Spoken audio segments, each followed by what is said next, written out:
નમસ્કાર વિદ્યાર્થીઓ, આજે આપણે ધોરણ 6માં સંસ્કૃતમાં પાંચમું તમારું જે ગીત છે કાવ્ય એ ભણીશું. હસ્તી હસ્તી હસ્તી, હાથી હાથી હાથી.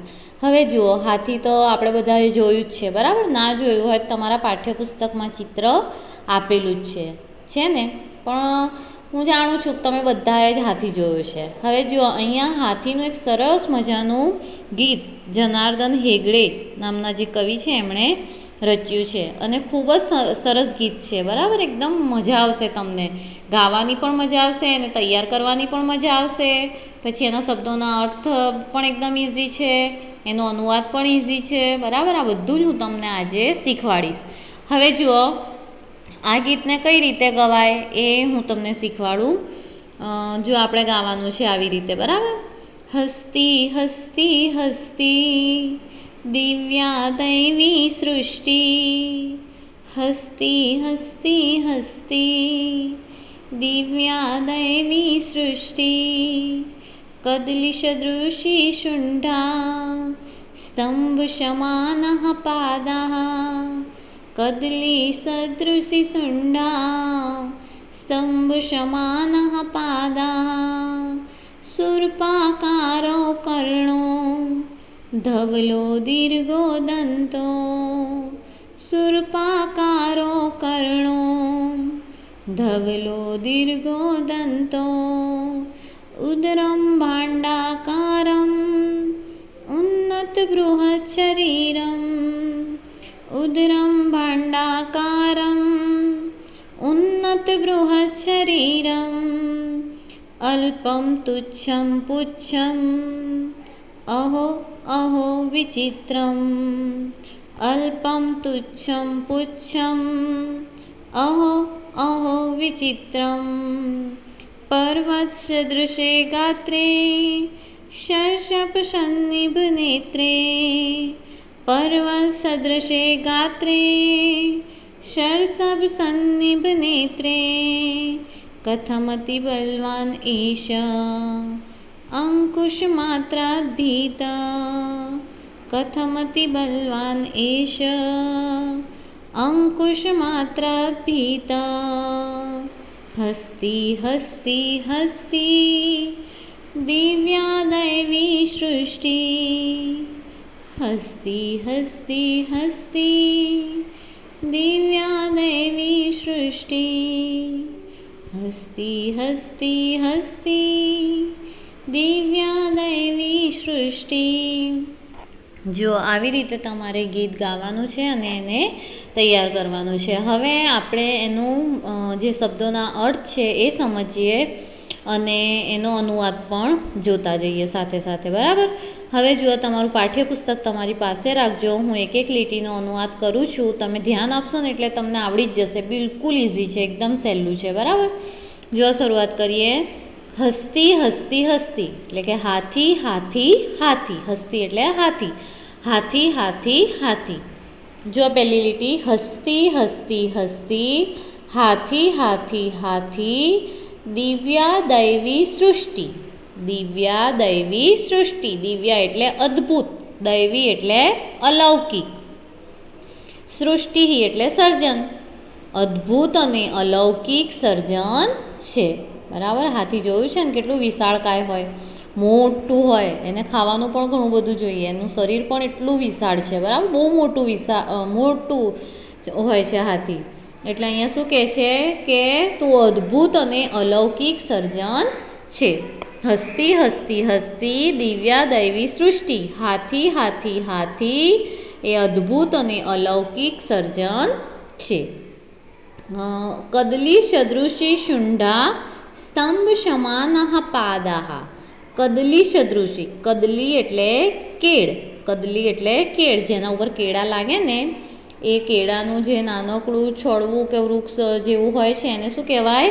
કેળ, બરાબર? સદૃશી એટલે જેવી, કદલી એટલે કેળ અને સદૃશી એટલે જેવી, કેળ જેવી શુંઢા, શુંઢા એટલે સૂંઢ, હાથીની સૂંઢ, હાથીની સૂંઢ કેળ જેવી, કેળ જેવી સૂંઢ, કેળ જેવી સ્તંભ સમાનઃ પાદા, સ્તંભ સમાનઃ એટલે થાંભલા જેવા, સ્તંભ સમાનઃ એટલે થાંભલા જેવા, ને પાદાહ એટલે પગ, 2 પગોની વાત કરવામાં આવે, 4 પગોની, બરાબર.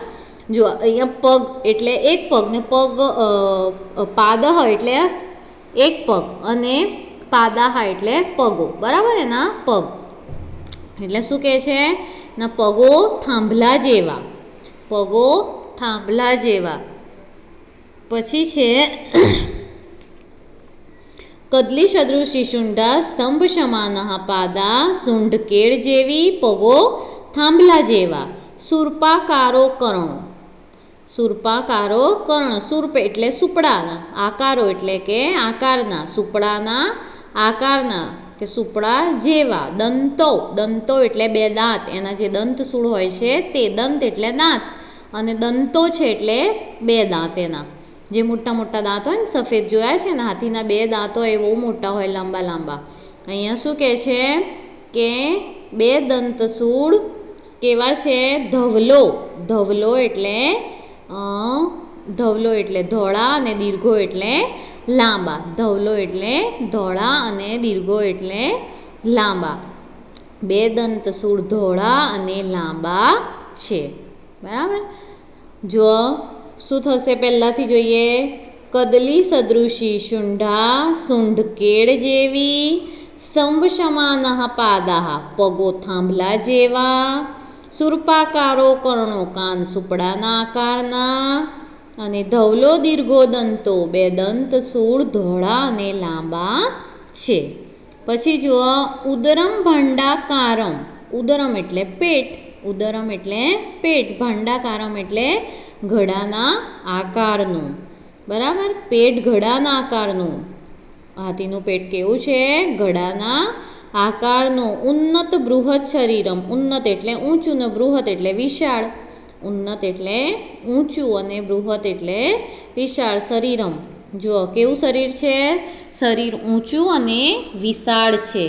અલ્પમ તુચ્છમ પુચ્છમ, પુચ્છમ એટલે પૂંછડું, અલ્પમ તુચ્છમ એટલે નાનકડું, અલ્પમ એટલે નાનકડું, અને તુચ્છમ એટલે તુચ્છ, બરાબર, નાનું સરખું, તુચ્છ. એટલે શું કહે છે અહીંયા કે પૂંછડું નાનકડું અને તુચ્છ છે. અહો અહો વિચિત્રમ, અહો અહા એટલે વાહ, અરે વિચિત્રમ એટલે અદ્ભુત. અહીંયા વિચિત્રમ એટલે આપણે જે વિચિત્ર કહીએ છીએ નહીં, બરાબર. સંસ્કૃતમાં વિચિત્રમ એટલે અદ્ભુત, સુંદર. અરે વાહ, કેવું અદ્ભુત. જો પછીથી જોઈએ. ઉદરમ ભાંડાકારમ, પેટ ઘડાના આકારનું. ઉન્નત બૃહદ શરીરમ, શરીર ઊંચું અને વિશાળ છે. અલ્પમ તુચ્છમ પુચ્છમ, પૂંછડું નાનકડું અને તુચ્છ છે. અહો અહો અહો અહો વિચિત્રમ, અરે વાહ કેવું અદ્ભુત, આશ્ચર્યચિહ્ન મૂકવાનું છે, બરાબર. પર્વત સદૃશે ગાત્રે, પર્વત સદૃશે પર્વત જેવા શરીરમાં, પર્વત જેવા શરીરમાં. સરસપ સન્નિભ નેત્રે, સરસપ સન્નિભ નેત્રે એટલે સરસવના જેવી 2 આંખો. સરસપ સન્નિભ નેત્રે, નેત્ર એટલે આંખો. સરસપ સન્નિધ એટલે સરસવના જેવી, બરાબર. સરસો જોયું છે ને, રાઈના દાણા જેવું આવે, બરાબર, એના જેવી એની 2 આંખો છે. જો આટલું મોટું શરીર છે, એના આંખો કેટલી નાની નાની છે, બરાબર. એટલે શું કહે છે કે પર્વત સમાન શરીરમાં, મોટા શરીરમાં કેવી આંખો છે? સરસવ જેવી 2 આંખો, નાની નાની રાઈના દાણા જેવી, બરાબર. પર્વત સમાન શરીરમાં સરસવ જેવી 2 આંખો. કથમ અતિ બલવાન એષઃ, કથમ કેવો, કથમ એટલે કેવો કે કેમ. અતિ બલવાન એટલે અત્યંત બળવાન. એષઃ એટલે આ, એષઃ એટલે આ. અંકુશ માત્રા ભીતઃ, અંકુશ માત્ર એટલે કેવળ અંકુશથી, બરાબર. હાથી ઉપર મહાવત બેઠેલું હોય ને, તેના હાથમાં જોજો એક નાની સરખી દંડી હોય છે, એ દંડીને શું કહેવાય? અંકુશ, બરાબર. લોઢાનું એક સાધન આવે છે, લોખંડનું એક નાનું સરખું જ હોય છે, એક નાની સરખી દંડી હોય છે લોખંડની, બરાબર. ફક્ત એનાથી એ ભીતઃ એટલે ડરેલો. બરાબર. શું કહે છે કે અત્યંત બળવાન આ હાથી કેવળ અંકુશથી કેવો ડરે છે. જો પછીથી જોઈએ, પર્વત સદૃશે ગાત્રે પર્વત સમાન શરીરમાં સરસપ સન્નિભ નેત્રે, સરસવ જેવી બે આંખો છે. પર્વત સમાન શરીરમાં સરસવ જેવી બે આંખો છે. કથમ અતિ બલવાન એષઃ, અત્યંત બળવાન આ હાથી અંકુશ માત્રાદ ભીતઃ, આ હાથી કેવળ અંકુશથી કેવો ડરે છે. ભીતઃ એટલે ડરે છે. બરાબર. પછી જોઈએ, પર્વત સમાન શરીરમાં સરસવ જેવી બે આંખો છે. અત્યંત બળવાન આ હાથી કેવળ અંકુશથી કેવો ડરે છે.